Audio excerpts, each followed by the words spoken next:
Who are the ad watchers? We are attorneys at the National Advertising Division of BBB National Programs, a team with over 50 years of experience investigating and resolving disputes over the accuracy of national advertising campaigns. We don't just take ads at face value, we put them to the test. Why? Because advertising law can be simple, but it's the execution that's hard.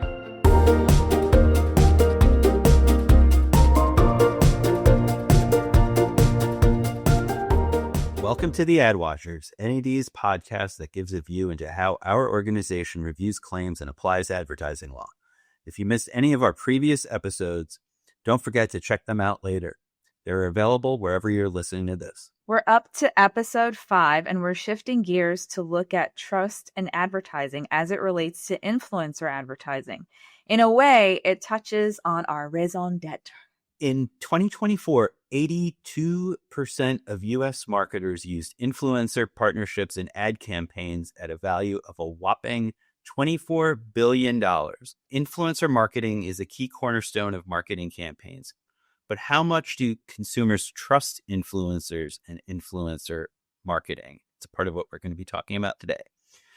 We've discussed in past episodes our recent and large uptick in influencer cases, which underscore the need for influencers and brands to understand how to ensure the relationship between them is clearly and conspicuously disclosed to bolster consumer trust in advertising. Recently, NAD commissioned the benchmarking company to conduct a survey of U.S. consumers to explore various topics related to influencer marketing. Our colleague Jennifer Santos led this initiative.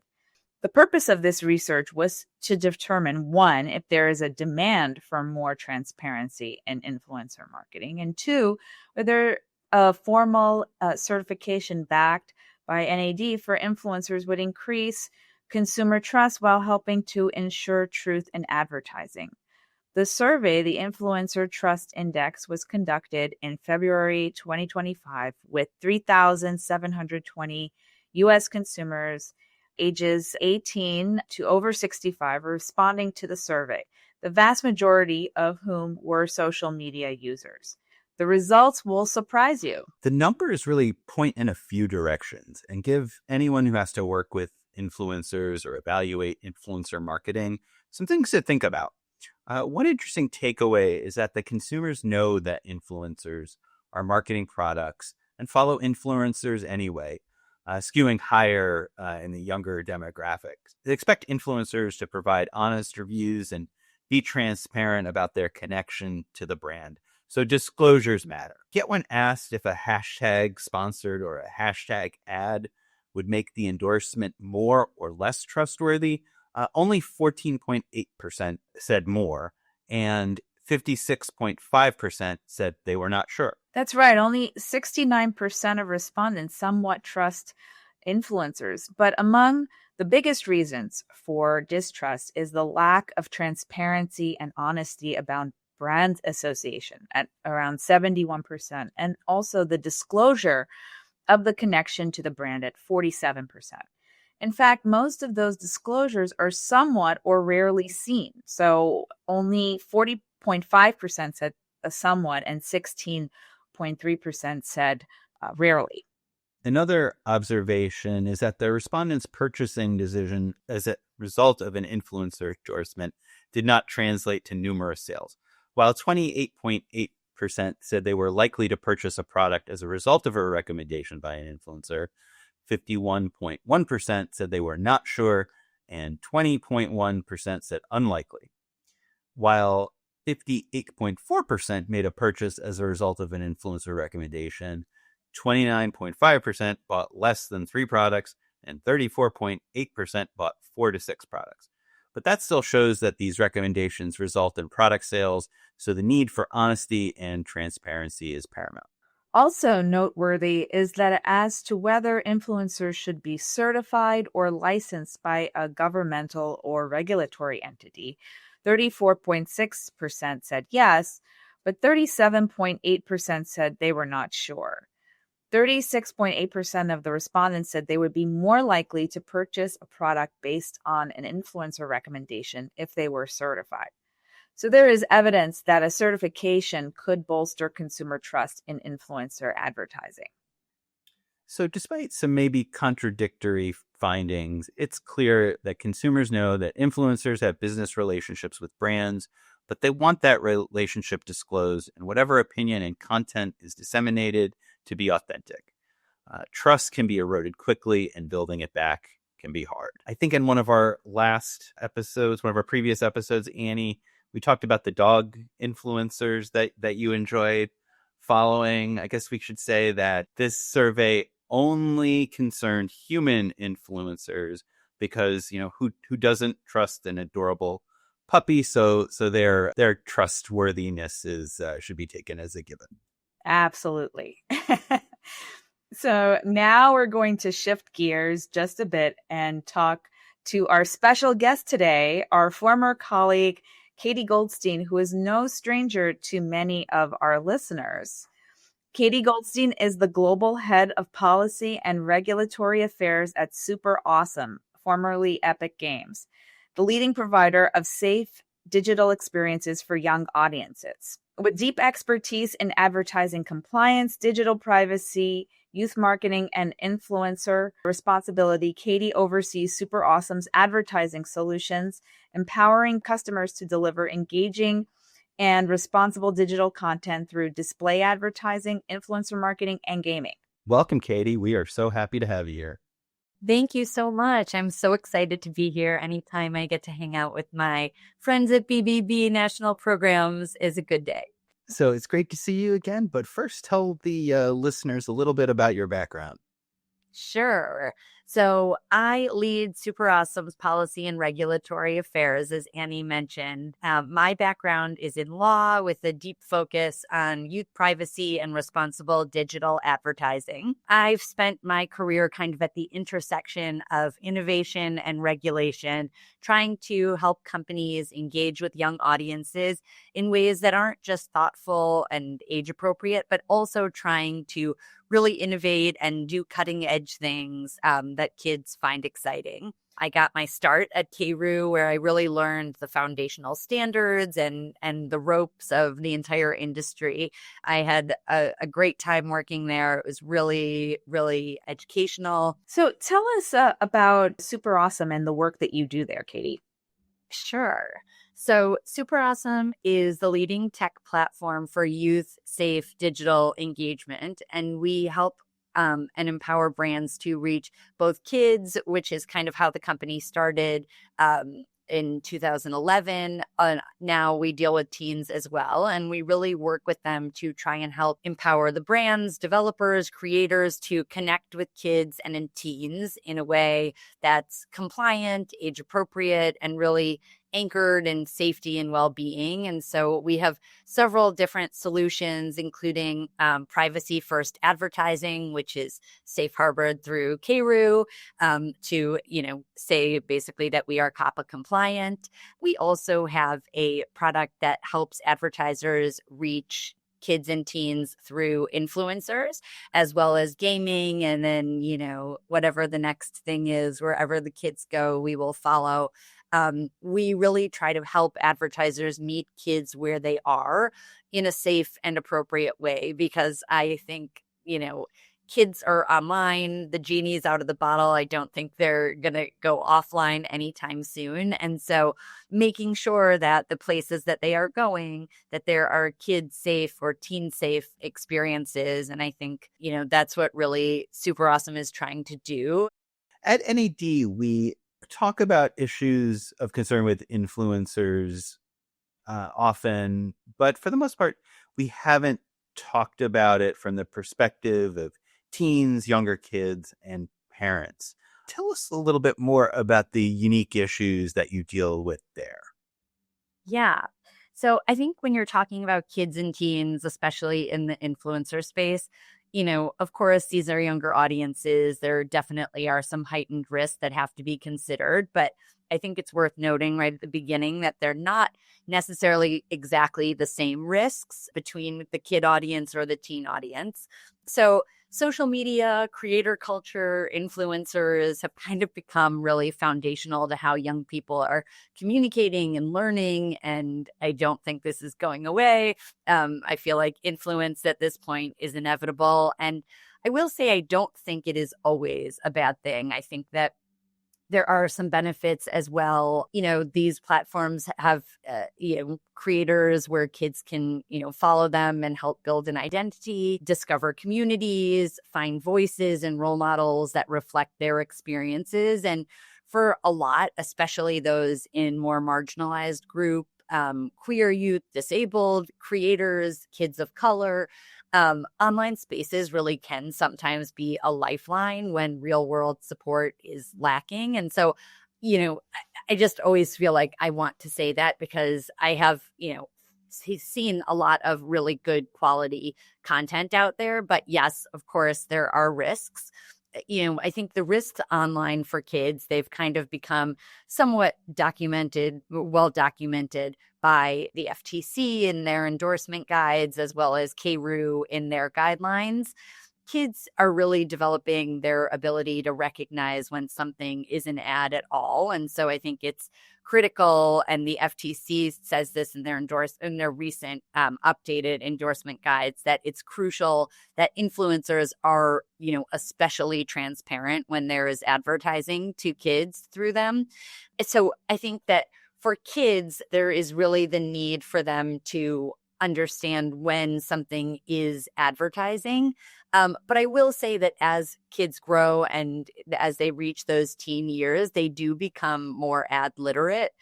I think back to like traditional TV advertising when they had those standardized commercial breaks. And those were made really, really clear to kids. They used to say things like, after these messages, we'll be right back. Online, it's not quite as easy to be so clear. Kids are, all over tons of different platforms. All the platforms look different. The messages appear differently. Disclosure opportunities that can be surfaced are different. And so that lack of standardization can be, I think, a real gap. And one, I think, that has probably influenced, the appearance that influencer content can feel more misleading to some of these audiences. But I do think that we have grown really leaps and bounds in the last 10 years since KRU had its first influencer case. Originally there weren't requirements of how disclosures needed to be made to these young audiences because this was new territory. And I will say that, when SuperAwesome is working with influencers, that is, I think a very good reason that companies should be working with someone that knows all of these requirements so that you make sure that you are designing that creator content, safely straight from the start. And then, SuperAwesome has our own list of evolving disclosures by platform to make sure that we are following the FTC guidance, NAD's guidance, KRU's guidance, and of course, again, these things are kind of a moving target as creator content kind of shifts and there's new ways to, incorporate links to shopping or whatever it might be. Those disclosures can change. How do kids and teens respond differently, to influencers? Are they less trusting or more trusting than older audiences? We saw that the influencer trust index found that younger adults are the least likely actually to trust influencers. But it'd be interesting to hear about how, younger audiences respond to them. Yeah. Yeah. So, I have a little test group at home, and I can tell you that in my house, influencers are highly trusted.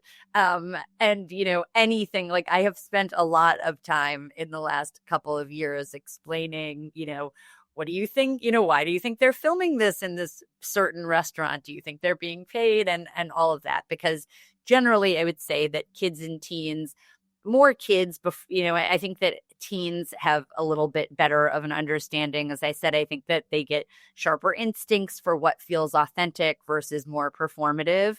I think there's more of like an awareness around selling out and a demand for transparency when you're starting to get to the teen audiences. But I think that for those younger kids, like my 8-year-old, they really are pretty trusting, and they just think, these creators are their friends. They don't feel like they're celebrities. They really feel like this parasocial connection that they can connect with someone, and they see them in their homes with their brothers and sisters fighting. And so I think that the younger you go, the more trusting they tend to be. I think that what's notable is that a lot of the kid, teen, and family creators too have really built their communities around positivity and authenticity. Something that's interesting also is that a lot of the younger creators that we tend to work with, they're actually very selective about the brands that they partner with. And having been a previous blogger myself, I worked in the beauty space and the travel space. And I will say that a lot of beauty bloggers were very just open to take anything free, try anything, and talk about it. But I think that with younger creators, they are more selective about the brands that they partner with. And it's not uncommon for us to get pushback if they say that, this campaign doesn't really feel like a fit for them. And that's something that we truly welcome, because I think that they feel that they have built trust in their audience, and they don't want to ruin that. I think for them, brand deals aren't just about revenue all the time. They are about alignment.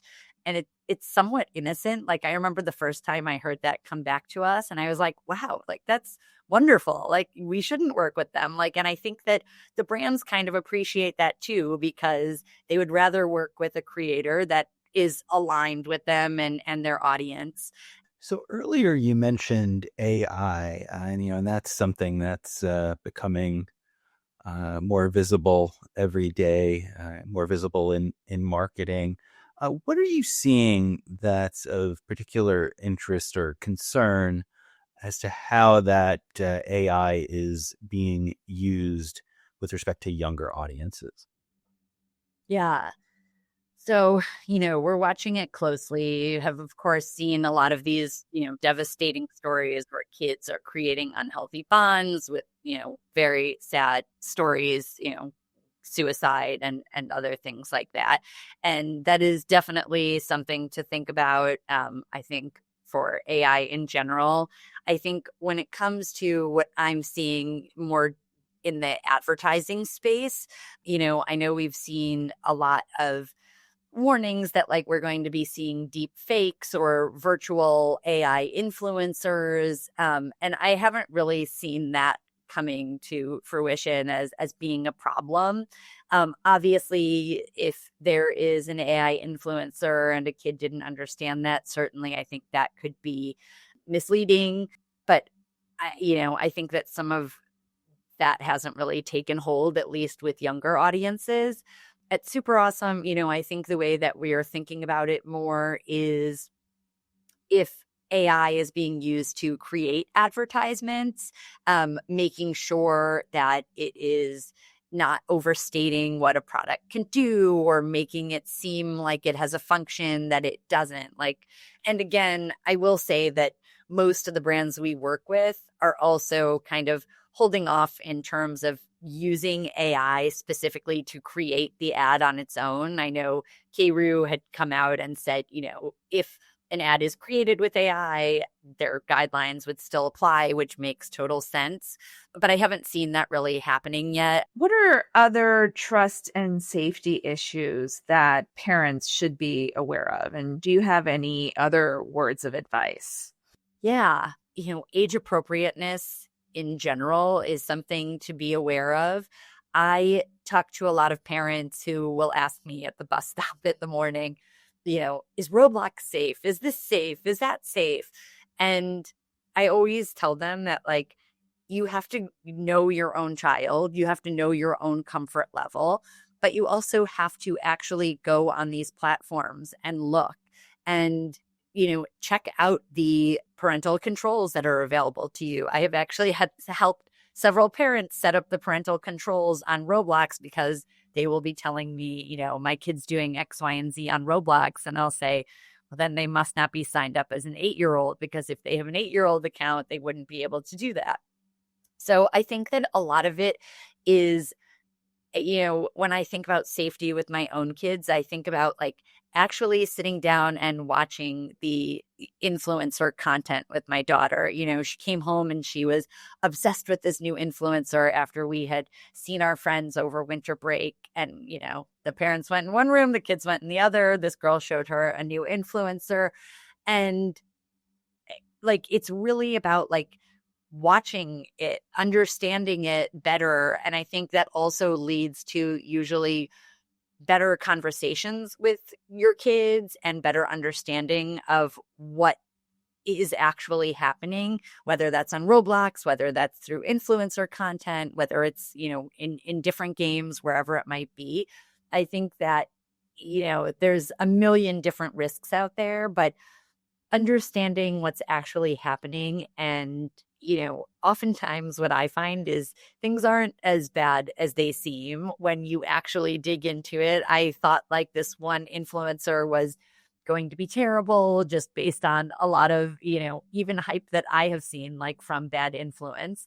And I watched it and I was like, like this is actually, it's not my favorite thing to watch, but I think that, it was relatively benign and it allowed us to have conversations about, do you think this girl is being paid? Do you think that all those toys that she was playing with, do you think that she paid for them? Would that, affect your judgment if she didn't? And if she was also getting paid? And so I think that it leads to a more authentic conversations and open, communication with your kids in safety and transparency.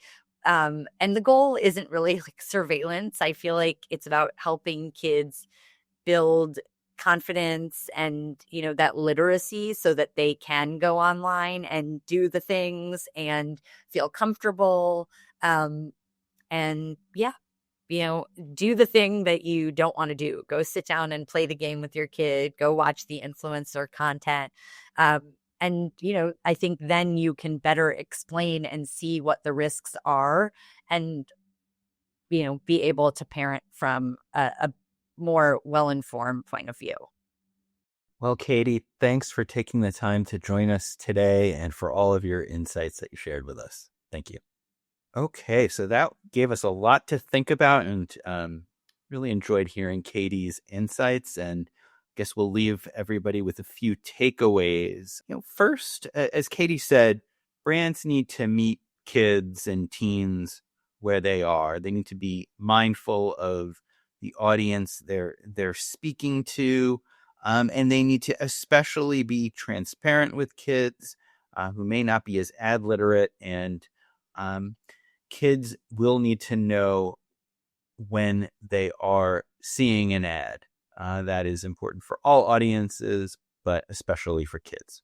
Another point is that, not all content is bad. As Katie noted, that, there is some of it is very useful for, kids who are in, marginalized sectors, and, and kind of helps them, connect in a more meaningful way.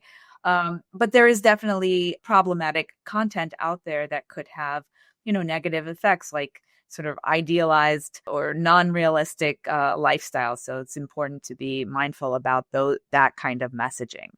And then we heard some about AI, and I think of interest to us at NAD is that, there's a potential with AI to a youthful audience or to any audience about being used to generate claims that may not be supported.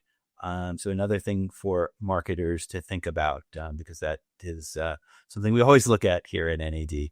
And last but not least, Katie mentioned that it's important for, parents to really check out what their kids are looking at, watch the influencer content with them, be mindful about parental controls, because, by doing that, they can have better conversations with their kids and really see, if what they're looking at is appropriate. Thank you again for tuning into this episode of The Ad Watchers. We hope you enjoyed it.